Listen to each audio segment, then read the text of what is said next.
play is underway. Again, our marquee game will be between Prague and Magnus. And already I'm jumping for joy because Pragnanda has opened with e4 and Magnus Carlsen has played my beloved, or our beloved, Kara Khan. Yes, so, and we versus Vincent will be our backup. So, captures on d5, a very sedate play by Prague. It kind of shows that he doesn't have any preparation for the Caro, because this is not a dangerous line. It's not. Everyone plays it these days, No, yes, it's not. literally. It's not. I mean, there's nothing. It's literally the most popular response to the Caro-Kann over all levels. It's terrible. No, easy. Oh, but did you see Magnus played e6? Yeah, I'm more of a fan of the move Queen c7 there, by the way. But this is also perfectly fine. Remember, in the opening, you need just 3 goals. Your fair share of the center, good development, safety for your king. And if you look at the position after, for example, bishop d7, I'm just put a move on the board, you'll see that black's king is safe. Yeah. He's safe. He's got pretty good control of the center.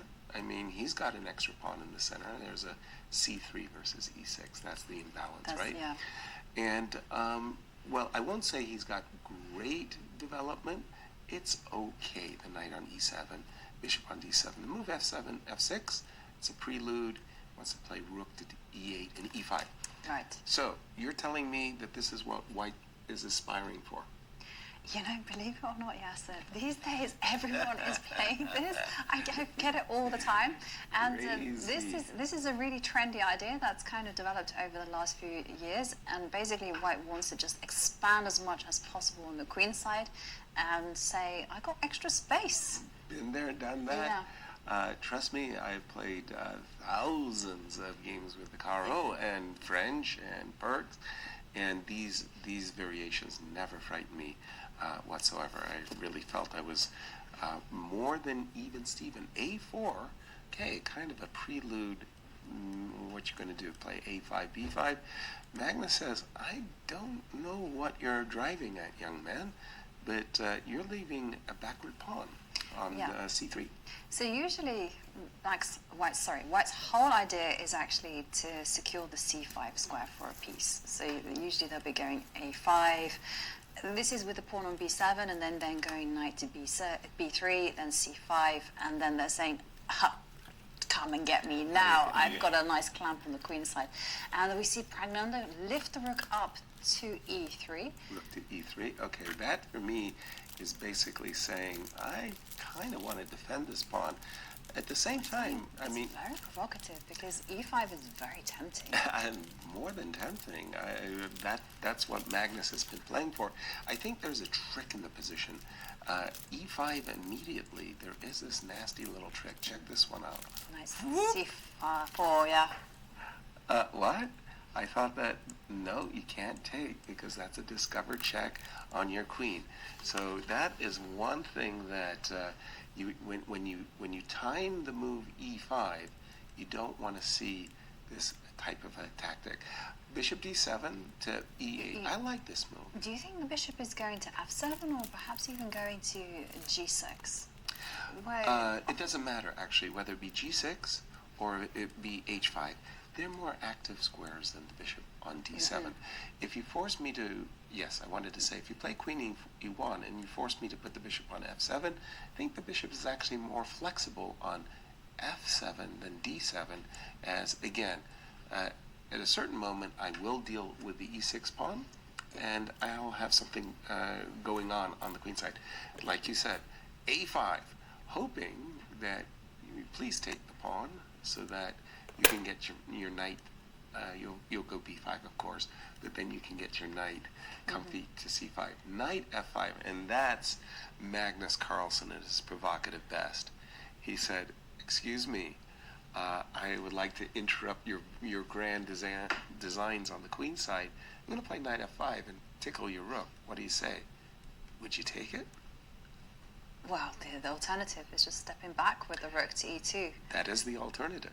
And that looks clunky as Clunky. anything. Right, put the rook on e2 and then what? Whereas the knight on f5 is suddenly a fantastic piece. It is, and it's a really, really provocative challenge. You can capture it and double the pawns, but then at the end you go, okay, where's the dynamic play in the position thereafter? Right. Not really there. Rook came back to e2. I would expect something like rook to e8, defending the pawn on e6, because he would then play bishop g6 or bishop h5, as mentioned before. Is time, are the clocks a factor yet? Not yet. Not yet. Magnus Carlsen with 3 minutes and 11 seconds. But Pragnanda, he is the one lagging a little bit in time, just under 2.5 minutes. Love this move, knight e7, by the way. Beautiful move. Also, the knight is perhaps thinking about rerouting to g6 and provoking some kind of light square weakness, but he simply steps back with the queen. Queen c7, that indicates to me that he wants the knight on d6. Yes, he wants to try knight to d6, but I actually liked your idea of knight to g6 to f4 instead of the move queen d6. I thought the queen was fine on d6, but he has played that, and again, you were saying Prague is the one. Prague now under 2 minutes. On the It's slipping clock. away from him. But also, I do like queen d7 because knight d6 is a terrifying move. It's terrifying in a positional level. Knight d6. Knight d6. Because the knight is getting ready to jump into the outposts. Knight c4. Yes. Maybe even knight to e4. Well, And how are you ever going to dislodge a knight like that? And suddenly, it looks like the exchange variation against the Caro-Kann is toothless. Toothless. In fact, probably your best move in this position, which is illegal according to the FIDE regulations, is to drop back with a pawn, b4, b2. And after all, it was Prague who created the backward pawn on c3, suffering a little. Rook a6 is trying to say, this pawn is meaningful, let me attack it. Maybe now it's time just to go all in on the A line. Double up the rooks. Okay, so h4. I don't see h5 as being a threat. That looks like an overly enthusiastic, I want to say. I'd bring the rook on f8 into play. And rook He's to getting ready for c8. He played rook to e8. Okay, a clear indication that Magnus wants to play with his extra central pawn. He wants to play for e5. Knight f5. Also a little bit of a surprise move. I would have thought that if you want to play for e5, you'd probably want to play knight to c6 and e5. Magnus played knight to f5. Yeah, but he's doing some beautiful things, like knight. Okay, so we see the rook come to a7, and this is what I like about Magnus. He doesn't care about pawn structure. Instead, it's all about piece harmony, getting his pieces onto good squares. He's certainly done that, and the move rook on a8, there's a pin. And Magnus, after this move rook a8, is really being invited to play knight to e4, locking things up. Blessings. Good call. Nothing like a good call. Rook to b8. Every commentator's worst nightmare. Exactly. Well, that move, by the way, does come with a threat. It unpins the rook on e8, so it does attack the queen. Queen to a1. Well, Prague got what he wanted, if I can put it like that. He got control of the a file. Not that I think the a file is that meaningful. I've got moves like f4, followed by bishop to g6. I've also got bishop h5. And who's enjoying the proceeds? We are about to find out. Again, okay, when Pragnananda now under the minute mark. That's what I was And that's asking. when it gets critical. Yeah, that's when it's squeaky bottom time. Exactly. Well, one of the things I have noticed, I saw it written in a book, that one is in time trouble. You tend to make two types of mistakes. One of them is just simply to recklessly push pawns, which is exactly how we saw Wei Yi lose. Yep. Another one is just simply to make simplifications, because you can't handle the tension in the position, so you look for clarifications. And each trade slips a little bit your position. And Okay, but Magnus spent a very wow, he spent an incredibly long time to play the move rook takes a8. It was like he was unsure of how to continue. I really don't like the trade. I think that he very much let a lot of his advantage slip away. Funnily enough, you were just about to explain about simplifications, and there we go. I really like the move f4 instead, and now Magnus's advantage is gone. It's just gone. The queen on a7 is simply too good. It's very active, but on the other hand, White's king is a little bit shaky, and we do see the knight come to d2. And now, this is the move I've been wanting for a long time. The knight jumps into e4. It promptly gets traded off. And just to update you on a result, Arjun Erigaisi has defeated Gukesh. Big result there. Captures on e4 now. I'm expecting this knight to come back to f1, knight to f1, g3, and knight to e3. And by the way, 16 seconds, a lot of... 15 seconds? Yeah, a lot of time being spent. Okay, is it now time to... And in other news, Wei Yi has beaten Vincent Keimer. Wow, big result. Our tournament leader coming into today. Exactly. Bounces back. And now the big question is, how can Magnus destabilize the white king? Is he going to simply improve his light square bishop, maybe go bishop e8, bishop e5, or is he going to go for broke immediately, initiate chaos with moves like f4? I'm going to 20 seconds.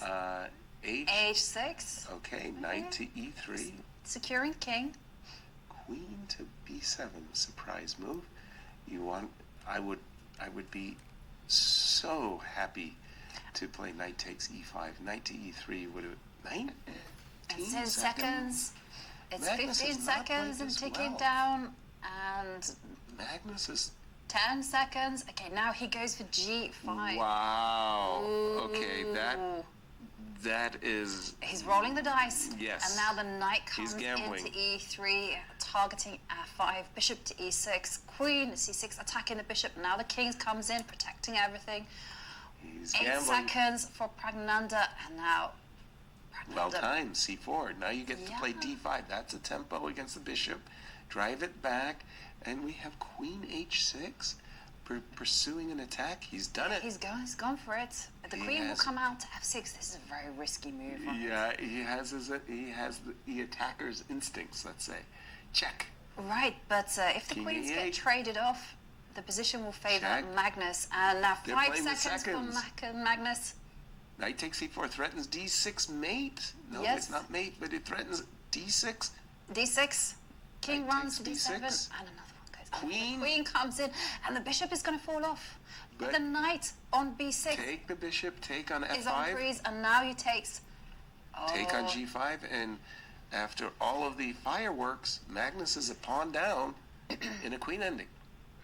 And Pragnanda, 5 seconds left, but he can play many, many moves in order to build up the time on the clock. 3 seconds. Winning g4, let's go. As long as he finds a nice hiding place for the king. King g3, just step up the board. King h4. Okay, now we've got queen f5 just to drive the black king a little bit further away. King is going to come in. Yep. He's going to hide on g6. A good hiding place. Find a good hiding place. Yeah, g5. That stops queen h3 ideas. Queen is safe. And we're beautifully because you can't check on the 6th rank because of white blocking Prague the is queen. Winning this game with queen e5, g6. Oh, the pawn is emerging. Good technique so far. Queen f6, king g8. Yeah, that looks natural. King g8. And queen f7 check. And actually, this will be Magnus's first loss in the event. He went through the rapid undefeated, and now g7 on the board. Uh-oh. This is actually How do you stop the queen from promoting? tricky. The 2 seconds, F8, 1 second and there handshake. He goes.